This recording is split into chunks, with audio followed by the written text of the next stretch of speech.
Yazık ki bugün de böyle bir olaylar oldu. Ne oldu biz anlamadık. Çünkü biz 5. Mayıs'ta toplanmak gerekirdi Karasu Pazar'da ve bu sene komisya adına düşken onların kitaplarının analizini yapacak edik ve bu sene sayılacak edik fond mükafatının laureatlarını. Несмотря ни на что, мы ведем работу, мы работы собрали.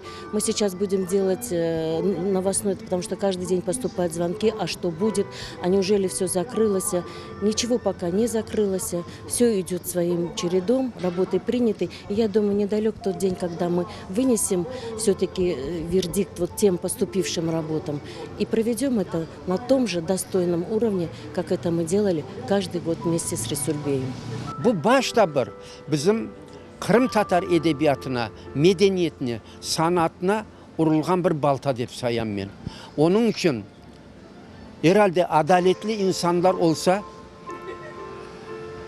bu şeyini doğru çizmek gereklir ve Resul Bey'e hakikaten onun Kırım Tatar milli edebiyatını, sanatını, tarihini inkişaf ettirudi ala bahalarla bitirgen mektep talebeleri milleti kim olduğundan kat'i nazar. Kırım Tatarı mı, Rus mu, Yahudi mi, kim olsa olsun onlara стипендия бере her yıl. Я занимаюсь военной историей. Я знаю военную деятельность его отца, его дядю Джамиля Гавилляева. Он в последнее время при жизни входил в Совет ветеранов 51-й армии. Это боевые офицеры, которые имели большое количество боевых наград, награжденные орденом Боевого Красного Знамени. Это семья, где и родители очень порядочные, очень смелые, очень мужественные люди. И родня вся такая, весь род такой.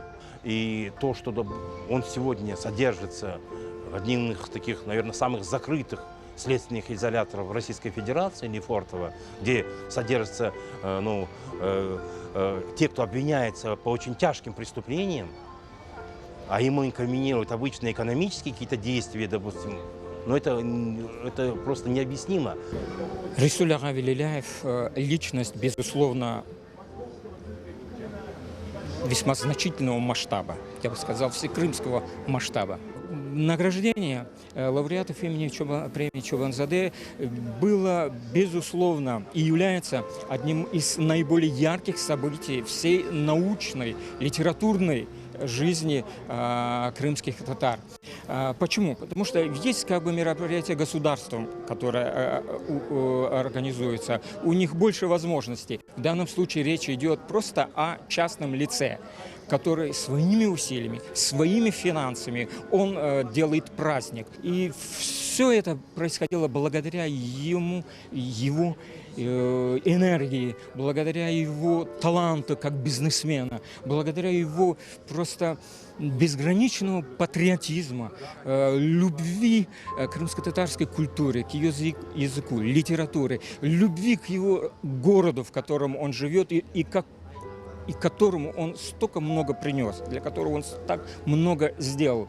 И вот сейчас мы можем лишиться всего этого. O hakikaten de böyle bir müstakil fikirli insan ve ben aytam Allah ona yardımcı olsun elbette böyle vaziyetten kurtulmak için ve bizim aramızga tezce koşulması için ama biz de susup oturmayız. Biz onun mutlak korçalavına özümüzün fikrimizin, özümüzün münasebetinin keskin şekilde bildireyim.